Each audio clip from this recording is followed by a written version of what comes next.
日本将自己的土地交给美军作为干预台海的前哨，这相当于给解放军送上一个靶子。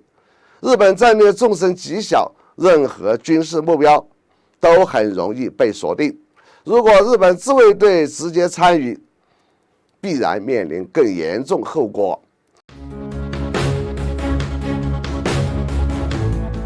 大家好，我是罗富强，欢迎来到富强观察室。本期我们聊的话题是《环球时报》一个蕴含着极重战略预警的社评，给我们预示了今年的台海未来。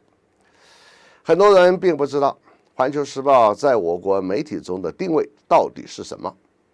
更不知道刚退休的《环球时报》总编胡锡进的角色是什么。我也不能妄加评论和定位，我只想告诉各位，《环球时报》是人民日报旗下的媒体，而人民日报是党中央的喉舌，一旦发声，那就是掷地有声，分量可谓世界第一。但是有些事有些话，以人民日报这样的地位是不能说的，或者是不便于说的，那么谁来说最合适呢？于是就有了《环球时报》这样一个接近于自媒体角色的媒体。但是只要是具备了较强政治领悟力的人都知道，《环球时报》就是一个中国对待国内外局势与立场的风向标，因此环球社评的分量也越来越被海外重视。很多海外媒体对《环球时报》的关注度越来越高，在国内一些悟性很好、敏锐性很强的网友也开始从《环球时报》的社评中去分析国家对于国内国际时事的主张与看法。我之所以花费这么多语言来介绍这些，绝不是因为我被《环球时报》收买了，而是与大家一起交流一下认知。我可以肯定，有些网民又要提出质疑了，我是不是被《环球时报》收买了？我之所以特别说一下这个问题，是因为不少网民有一个很奇怪的认定，那就是为谁说一点在他们看来是好听的话，那么在他们的眼里那就一定是被收买了。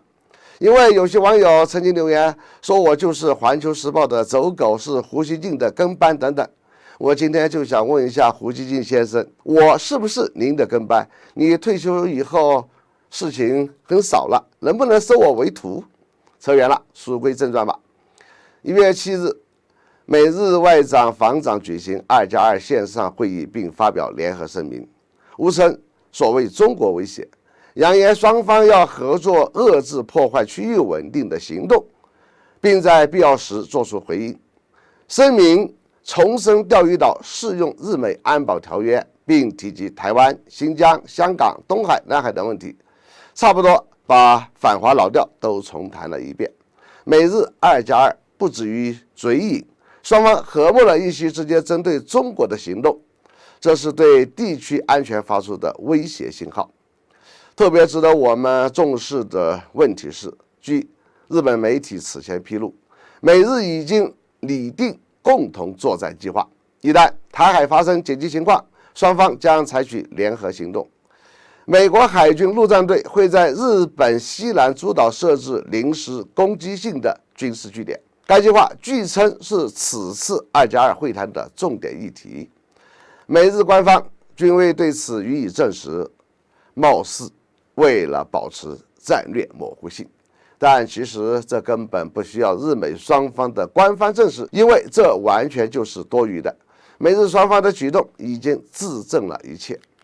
对于美日的举动，我特别喜欢环球社评里的这一段话：我们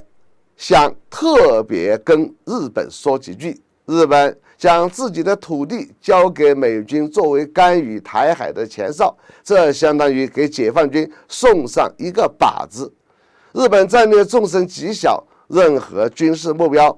都很容易被锁定。如果日本自卫队直接参与，必然面临更严重后果。不知道东京是不是真的清楚自己现在跟着美国干的是一件多么危险的事？再次请各位注意，环球社评说的这段话是代表作者本人吗？好比外交部记者会上外交部发言人说的话，能代表他自己说的吗？各位慢慢细品吧。我想说的是，只要日本再次像第二次世界大战那样，再次采取军事冒险主义，我主张并相信日本一定会一夜回到100年前。其实我们不用太多关注日本乃至美国的威胁，他们威胁的本身告诉了我们什么信息？我们更应该关注《环球时报》这个社评带给我们的信号。台湾问题会不会有望在今年解决？我们一起猜想吧。好，本期话题就到这里，下次再见。